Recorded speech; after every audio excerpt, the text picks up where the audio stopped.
In this episode, we begin with a simple but very important idea. Security teams often discover trouble because something in the environment no longer looks normal. That clue might be a strange login, an unusual file, a suspicious network connection, or a system behavior that seems out of place for the user or device involved.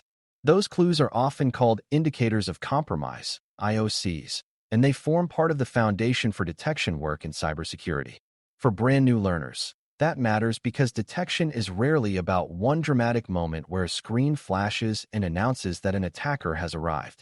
More often, defenders notice small traces left behind by malicious activity, and they have to decide whether those traces point to a real compromise, a harmless anomaly, or a sign that more investigation is needed.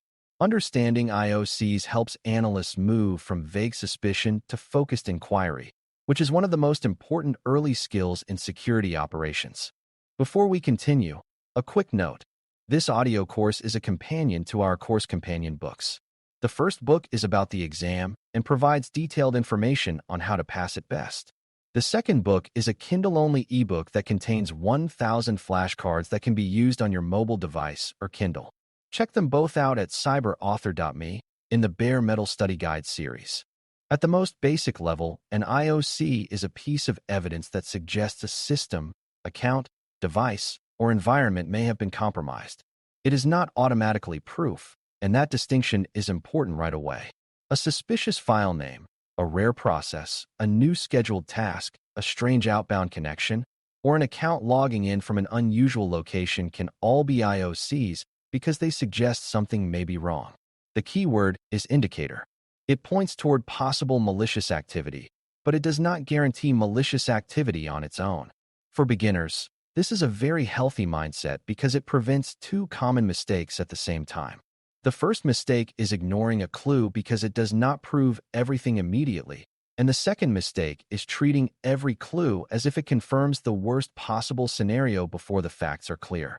That balance is why IOCs matter so much in detection.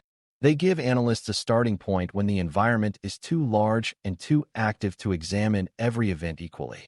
A company may have thousands of log entries, user actions, connections, and system changes every minute, and most of them are harmless. IOCs help reduce that overwhelming noise by drawing attention to activity that deserves a closer look. In practical terms, they help defenders ask better questions. Does this file belong here? Does this account usually behave this way? Does this connection fit the normal role of this device? Does this system normally reach out to remote destinations at this time and in this pattern?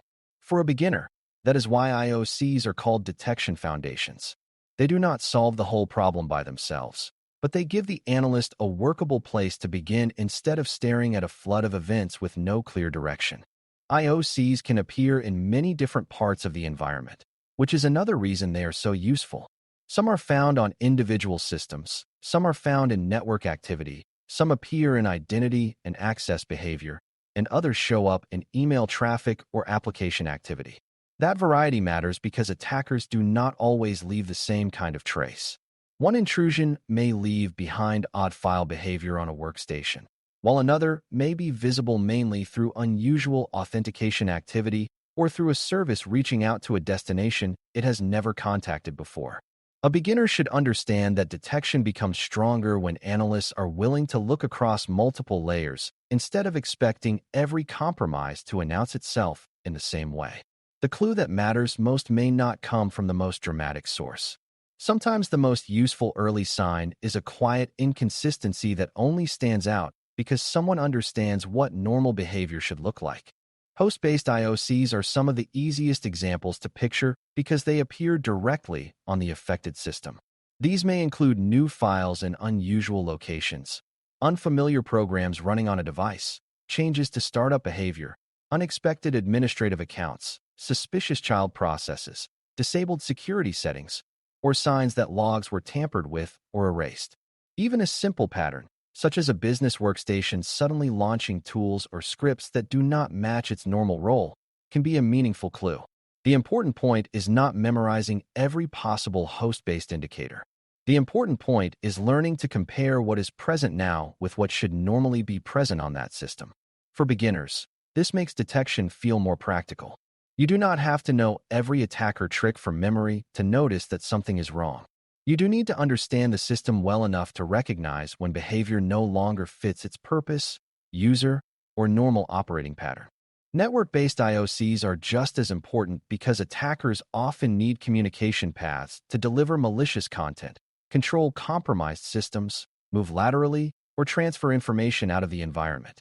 A device making unusual outbound connections, reaching out at odd intervals, contacting destinations it has never contacted before, or sending far more data than expected may all provide valuable clues. Sometimes the indicator is not one single connection, but a pattern, such as repeated short communications that suggest automated check-ins or a sequence of internal connections that does not match normal user behavior. These kinds of clues matter because many compromises become visible through movement and communication even when the attacker tries to hide their tools or disguise their identity. For beginners, network-based IOCs are a reminder that compromise often has to interact with something else to become useful to the attacker. Watching those interactions can reveal suspicious behavior even when the attacker's code or identity is not yet fully understood. Identity-related IOCs are especially valuable in modern environments because so much access depends on credentials, permissions, and trust relationships. An account logging in at unusual times, authenticating from multiple places in a pattern that makes little sense, attempting repeated access to systems outside its normal role, or suddenly gaining elevated privileges can all suggest compromise or misuse. A beginner should pay close attention to this area because many attackers no longer rely only on noisy malware or obvious file changes. If they can obtain valid credentials, they may try to blend in by acting as if they belong in the environment. That makes identity behavior a critical part of detection. What matters is not only whether a login succeeded, but whether the login makes sense in context. Does this user normally access this resource? Does this service account normally behave interactively? Does this pattern fit the person, device, or job function involved? IOCs become powerful when they expose trust being used in ways that no longer look legitimate. Email and user-facing activity also generate important IOCs because many intrusions begin by targeting people rather than systems directly.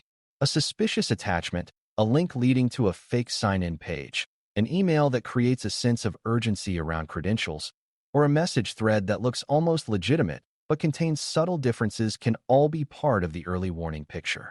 Even when the email itself is not the compromise, it may be the beginning of the chain that leads to one. For beginners, this matters because detection is not just about machines talking to machines. It is also about recognizing when a person has been drawn into malicious activity through deception, confusion, or trust. Later technical clues often make more sense when earlier user-facing indicators are considered alongside them. A strange login following a convincing phishing message is not just a random coincidence. It may be the moment where one part of the attack sequence becomes visible because a human target was successfully manipulated. An important part of learning this topic is understanding where IOCs come from. Some are discovered during active incidents. Some come from internal analysis. Some are identified during malware review, and some are shared through threat intelligence or previous case experience.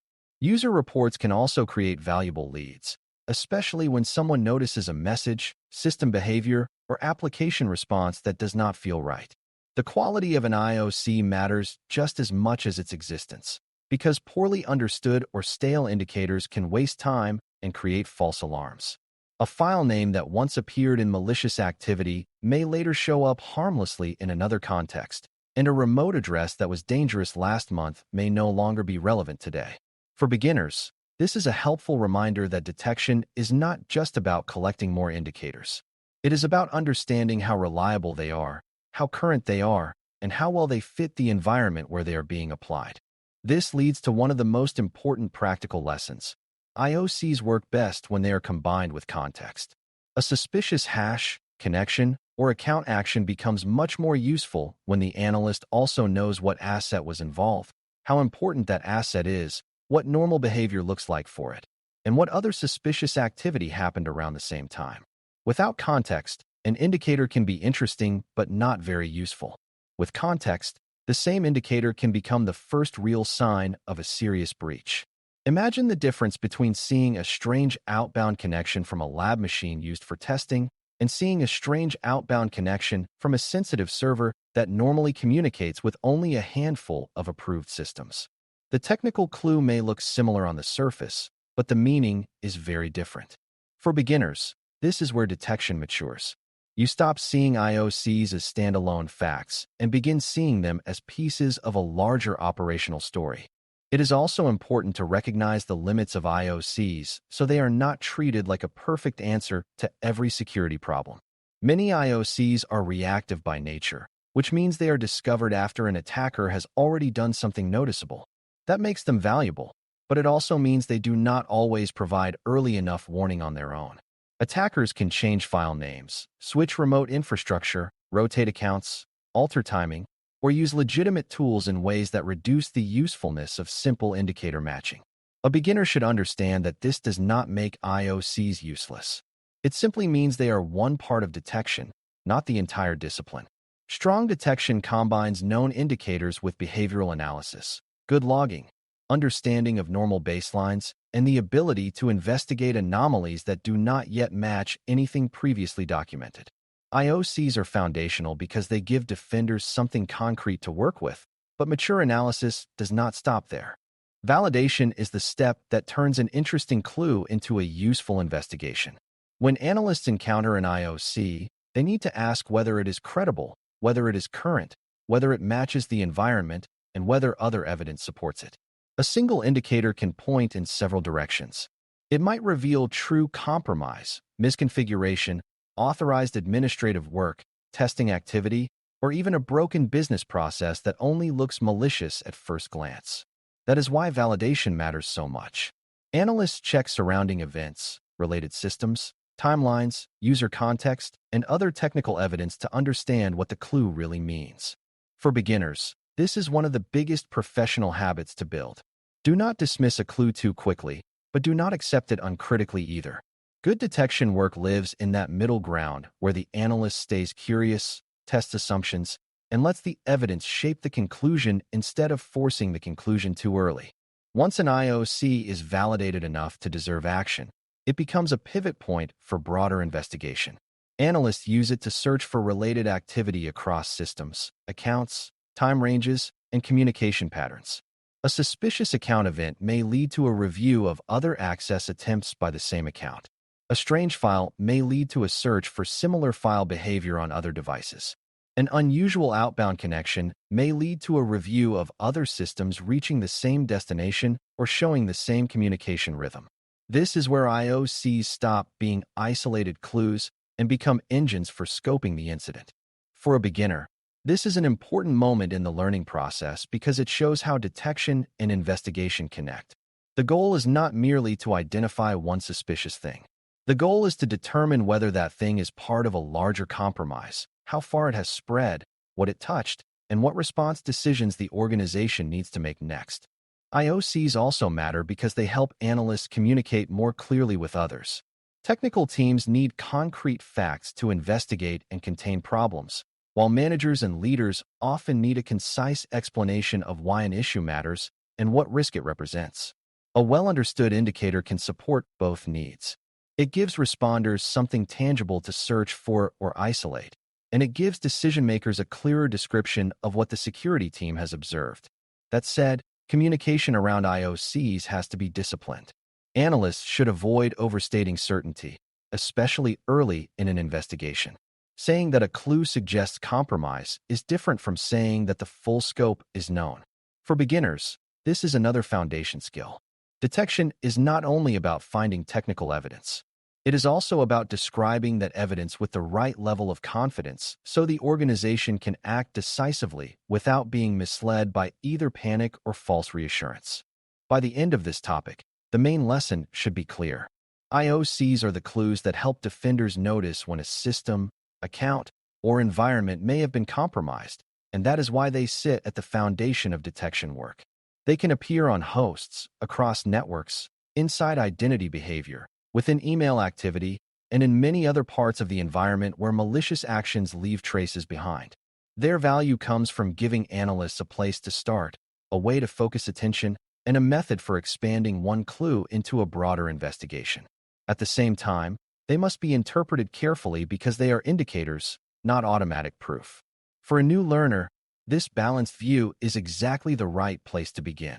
Detection starts with noticing meaningful clues, and strong analysts learn how to collect them, validate them, connect them, and use them to turn uncertainty into informed action.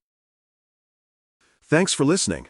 For more audio courses, daily newsletters, and more, please visit baremetalcyber.com.